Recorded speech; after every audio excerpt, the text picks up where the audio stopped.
Hi, this is Joe again with another review. For the sake of this video, I'm going to be discussing the 1985 film National Lampoon's European Vacation. Now, previously in my previous review, I discussed the 1983 film National Lampoon's Vacation. Now I'm discussing the second film in that series, which is of course the 1985 film National Lampoon's European Vacation, starring Chevy Chase, Barry D'Angelo. Now, I have to admit, other than those two actors, nobody else from the original film appears in this one. Of course, this film is pretty much the same premise as the original film Vacation. Instead of being traveling across country in the United States, the Griswolds are traveling across Europe. Of course, this film starts off with the first 5 minutes. Look for John Astin as played Gomez in the Addams Family back in the 1960s, 20 years earlier, playing a game show host. And the Griswolds, for some stupid reason, on this particular game show, all the contestants have to wear pig costumes. I mean, come on, they could do better than that. They have all the. I mean, they're just trying to play up the comedy, because it is a comedy film. So they're trying to play it up like it's a cross between Let's Make a Deal and The Price is Right or something, where all the contestants wearing costumes, and the Griswolds ends up winning a trip to Europe, when they go to all these different countries on the same trip. So they all go traveling to Europe, and I have to point out that the two actors which I mentioned in my previous review of National Lampoon's Vacation, that they always have different actors playing the Griswold's children in this film. So I forgot the names of the two actresses who played the two kids. And they're immaterial because they keep chasing it through the course of all the National Lampoon movies, vacation films.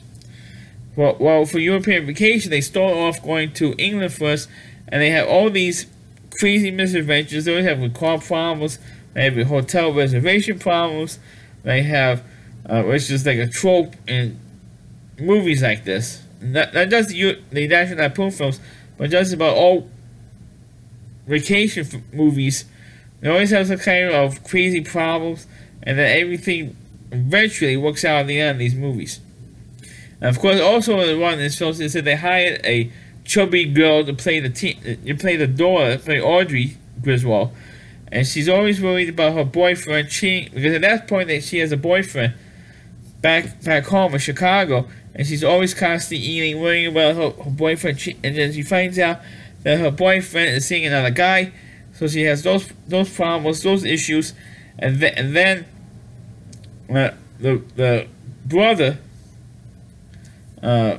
Rusty Griswold finds a girl when they were in Rome, and they end up having like a little bit of a love affair, and they have that storyline.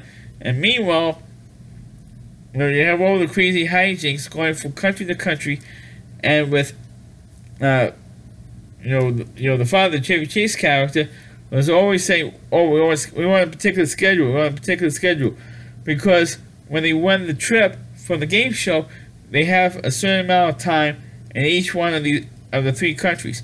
They went England to start off with, and then they go to Paris, France, and then they go to Rome, Italy. So they actually go to 3 countries, and they do give pretty much equal time to the 3 countries. For the most part. And they do all these. I also forgot they also go to Germany as well. So Germany. So they have tried to do equal time to each one of these 4 countries that the Griswolds travel to. Of course, one of the most iconic scenes in this film is when they're in London, or should I say in England, I should say, and they go to Stonehenge. And they go to Stonehenge, and they see it. They say, "Oh wow, can't believe this thing has been up here for like thousand years. No one's figured out how this thing was built." Of course, they do go into the room where this thing was built by space aliens, which of course is one of the big rumors. And of course, when Chevy Chase, after they've been there for a couple minutes, check out Stonehenge, Chevy Chase backs the car up into the stones of Stonehenge, and the Stonehenge topples over like it was dominoes, which is the most iconic moment and the funniest scene in the whole movie. And that's pretty much it. I mean that was the funniest scene in this whole movie. And I do remember when this movie was when this movie came out in 1985 and it was on eventually when we got on cable. That's the one scene that they kept showing in in the trailers and the advertisements for this movie, and when they knocked down Stonehenge. By accident, of course. But of course it's stereotypical humor for the National Lapoon vacation films. And then of course they go to France and they go to the Eiffel Tower and they speed through the Louvre Museum, and they have this crazy montage of what they see in the Louvre Museum, including of course the Mona Lisa. But of course it's not the real Mona Lisa, because every time Mona Lisa, the Mona Lisa is featured in a movie, like in the Da Vinci Code or in this film, they use a replica. They don't use the actual Mona Lisa because the camera lights, or the lights they use to film a movie or TV show will ruin the actual Mona Lisa. So they use a replica for it. Spoiler folks, they use a replica Mona Lisa.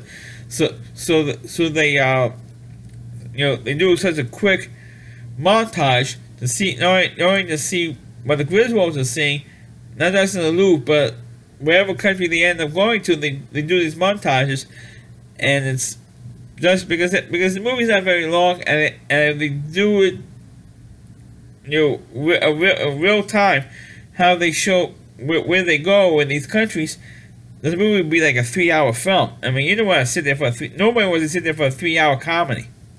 So they do these crazy montages, and how the family gets exhausted because Chevy Chase is going through the fact, oh, we have to make the schedule, to keep timing the schedule, and of course by they get to Germany, and Chevy Chase gets into the German, that kind of like when you saw it in the movie the original 1931 Frankenstein, when they do the type of German dance, with the German outfits, with the men with the short shorts and the I don't know what those outfits are called, the Germans wear, when they do the type of German style dancing there, when they go have do that type of dancing. But somehow they get involved with some kind of Jew thieves, Jew smuggling, and Beverly D'Angelo, she gets kidnapped, and of course Chevy Chase tries to get her back, and he eventually does in the end of the movie when they're in Rome, and they get on the flight, and some craziness happens when they're on the flight coming back to the United States. I'm not going to give away the ending of the movie, but the typical Griswold craziness at the end of this film. But I think this film is not. I kind of like this movie a little bit better than the original Vacation film. I thought that maybe they will redo or rehash the Christy Brinkley thing in this film. But thankfully, they didn't do that, because, like I said at the top of this review, the only actors to come back from the original National Lampoon's Vacation were Chevy Chase and Beverly D'Angelo. Of course, there's also one other running gag I forgot to mention. That when they were in London, there was a guy who took the video camera, and Chevy Chase videotaped Beverly D'Angelo doing a sexy dance when what she's wearing was only a towel, a shower towel from the bathroom, and of course Chevy Chase was supposed to erase that, or tape over that. He didn't do it, and the guy. And the video was doing the video camera, and he made copies of it. And throughout Europe, you saw posters of Beverly D'Angelo wearing a towel. So there's one of the many. That's about really the only running gag in this film. Unlike the original film, the only running gag was Christy Brinkley, following them throughout the country. This one they didn't do that. So, but that's what they did in this film. It's not a bad sequel. It's just that it's pretty much the same premise as the original movie, except being in the United States as it was in Europe. That's the only difference between these two movies. Of course, the next movie that comes out was Christmas Vacation, and I believe I already did the review of that. I have to double check my YouTube channel just to make sure, so I have to redo that video. So that's my review of the movie National Lampoon's European Vacation. Please click on the video, please rate it, please subscribe to my channel, please forward this video onto your Facebook pages. You can check out all my reviews not only on my YouTube channel, but at rallyc.com, so WDY.com. That's a homepage to Rally Reviewer.